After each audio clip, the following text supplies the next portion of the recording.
नमस्कार दोस्तों, आज की इस वीडियो में हम बात करने वाले हैं एक ऐसे मुद्दे की जिसने पूरे उत्तर प्रदेश में हड़कंप मचा दिया है। अगर आप या आपका कोई जानने वाला प्राइवेट स्कूल या कोचिंग सेंटर से जुड़ा है या फिर आप खुद एक स्टूडेंट हैं तो यह वीडियो आपके लिए बेहद ज़रूरी है। क्यों?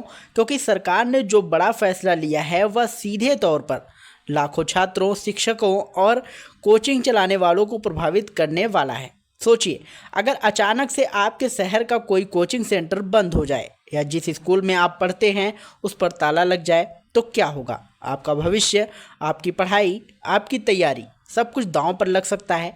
और यही वजह है कि यह खबर सिर्फ एक न्यूज़ नहीं बल्कि एक बड़ा बदलाव है जो शिक्षा व्यवस्था की जड़ तक असर डाल सकता है। दोस्तों, दरअसल उत्तर प्रदेश सरकार ने 18 अप्रैल तक का समय देते हुए एक सख्त चेतावनी जाहिर की है।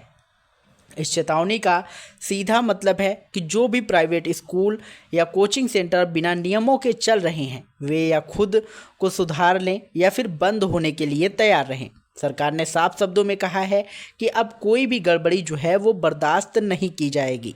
दोस्तों, पिछले कुछ सालों में आपने देखा होगा कि हर गली मोहल्ले में कोचिंग सेंटर खुल गए हैं। कहीं छोटे छोटे कमरों में बच्चों को बैठाकर पढ़ाया जा रहा है तो कहीं बिना किसी मान्यता के स्कूल चलाए जा रहे हैं। कई जगहों तो ऐसे भी हैं मामले सामने आए हैं जहां ना तो शिक्षक हैं ना ही बुनियादी सुविधाएं हैं, फिर भी फीस हज़ारों में वसूली जा रही है। अब जरा सोचिए, जब एक बच्चा या उसके माता पिता इतनी मेहनत की कमाई खर्च करते हैं तो बदले में उन्हें क्या मिलना चाहिए? एक सुरक्षित माहौल, अच्छी पढ़ाई और बेहतर भविष्य।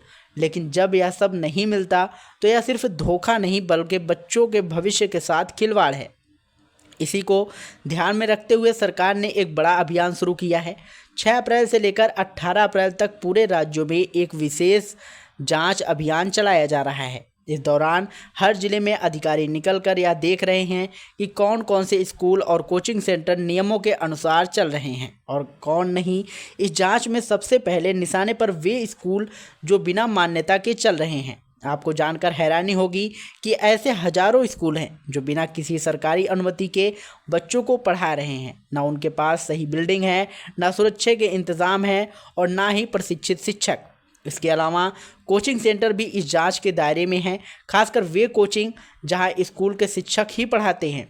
नियम के अनुसार जो शिक्षक किसी सरकारी या मान्यता प्राप्त स्कूल में पढ़ाते हैं वे निजी कोचिंग नहीं चला सकते। लेकिन हकीकत क्या है यह आप और हम सभी जानते हैं। कई शिक्षक दिन में स्कूल में पढ़ाते हैं और शाम को कोचिंग में वही बच्चे अलग से फीस देकर पढ़ते हैं। इससे एक तरफ तो शिक्षा का व्यवसायीकरण हो रहा है और वहीं दूसरी तरफ गरीब और मध्यम वर्ग के छात्रों पर अतिरिक्त बोझ पड़ रहा है। सरकार का कहना है कि यह पूरा सिस्टम शिक्षा को एक बिजनेस बना रहा है जहां पढ़ाई कम और पैसा ज़्यादा अहम हो गया है और यही वजह है कि अब इस पर सख्ती ज़रूरी हो गई है।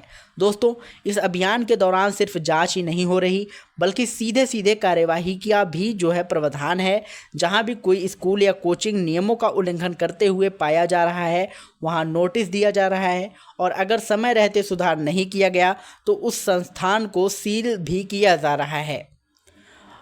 जा सकता है। और अब जरा उन छात्रों के बारे में सोचिए जो इन संस्थानों में पढ़ रहे हैं। अगर अचानक से उनका स्कूल या कोचिंग बंद हो जाता है तो उनका क्या होगा? उनकी पढ़ाई का क्या होगा? और यही सबसे बड़ा सवाल है और यही सबसे बड़ी चिंता भी है।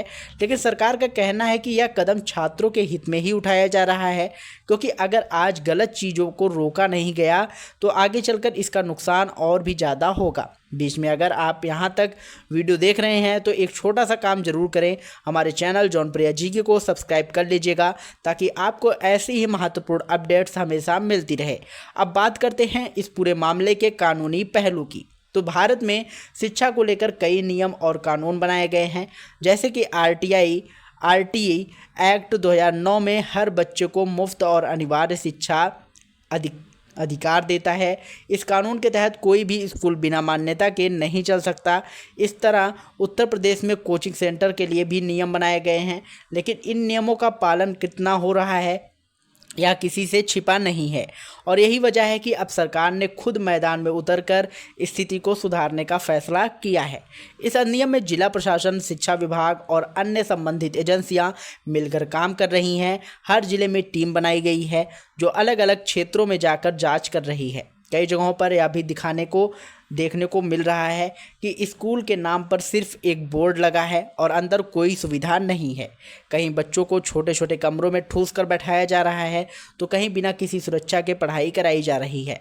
और सबसे बड़ी बात, इन सब के बावजूद फीस इतनी ली जा रही है कि सुनकर आप भी चौंक जाएंगे। अब सवाल यह उठता है कि आखिर इतने सालों तक यह सब कैसे चलता रहा? क्या प्रशासन को इसकी जानकारी नहीं थी या फिर कहीं ना कहीं लापरवाही हुई? सरकार ने इस पर भी सख्त रुख अपनाया है। साफ कहा गया है कि अगर किसी अधिकारी की लापरवाही सामने आती है तो उसके खिलाफ भी कार्यवाही की जाएगी। यानी सिर्फ स्कूल और कोचिंग ही नहीं, बल्कि जिम्मेदार अधिकारी भी जांच के दायरे में हैं। इस पूरे मामले का एक और पहलू है शिक्षा का गिरता स्तर। जब बिना योग्य शिक्षक और बिना सही व्यवस्था के पढ़ाई होगी तो उसका असर सीधे बच्चों के भविष्य पर पड़ेगा।